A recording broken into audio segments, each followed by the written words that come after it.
Do you have a red rope policy? Do you know what that means, a red rope policy, where kind of like nightclubs in New York or some of the big cities, and you come up to the nightclub and you're standing there in front of a bouncer with a big red rope, and he's making judgments about you or the people you're with or the people in line about whether or not they can come in and be a part of their nightclub, their party, what's going on. Well, a red rope policy when it comes to us is a little bit like that, and can be a very positive thing if you can create that for your business. Hi, I'm Bill Herman. This is Creative License, and today I wanted to talk about that whole idea.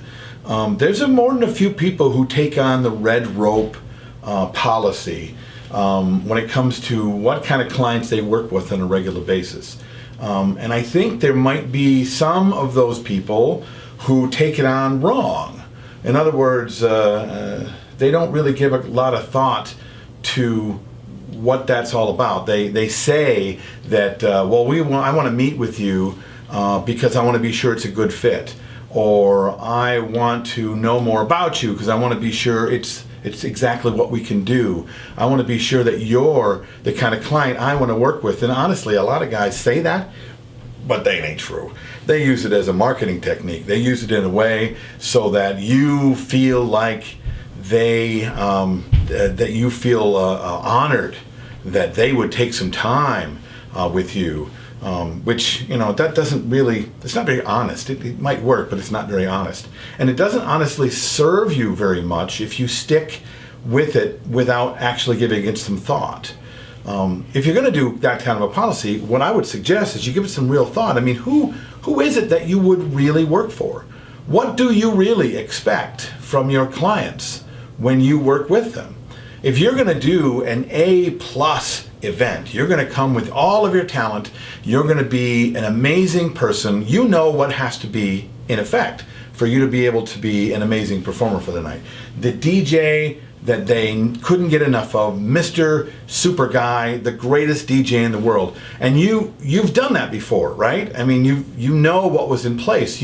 There was a whole mixture of things that came together to be sure that they were unbelievably happy and you were an unbelievable rock star, right?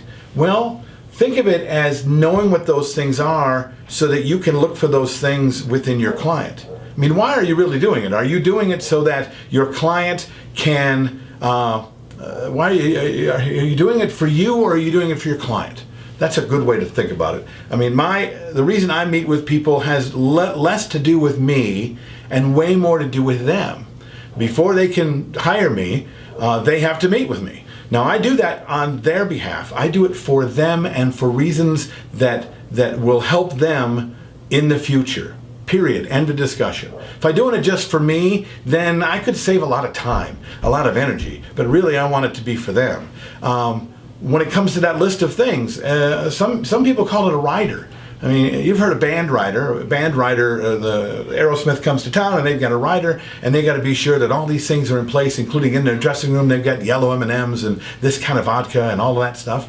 Well, those were started to be created so that the things that needed to be in place for them to do an amazing job and be super safe happened, okay? Well, if you take just what they need to have an amazing show, now do that for yourself. Not necessarily something you give to your clients, but something that you understand, so you really know what to look for when you sit down with your clients. You're asking them, and then oftentimes in my meetings, I spend a lot of time saying, okay, well, these are the things I can't do for you. These are the things you're not going to get from me. This is how hard you're going to have to work with me and collaborate with me. Most of my meeting very much is about that. Is that the way you do things? Or are you just going through a policy that you read in a book from a sales guy about you better ask a lot of questions, you better know exactly, you better be sure that you have a red rope policy? Or do you have a red rope policy for an actual purpose? Have you asked why you have that policy and why you're doing it and who are you doing it for? I think it's really important to be sure you know those things before you move forward with your red rope policy. What do you think about this? Let us know in the comments below. If you want to know more about the workshop, I do have a workshop in November. Every day in the United States. You can reach out to me on Facebook or email me at bill@billherman.com. Please subscribe to the Facebook page and subscribe to the YouTube channel and tell everybody about it. And I'll see you next time on Creative License.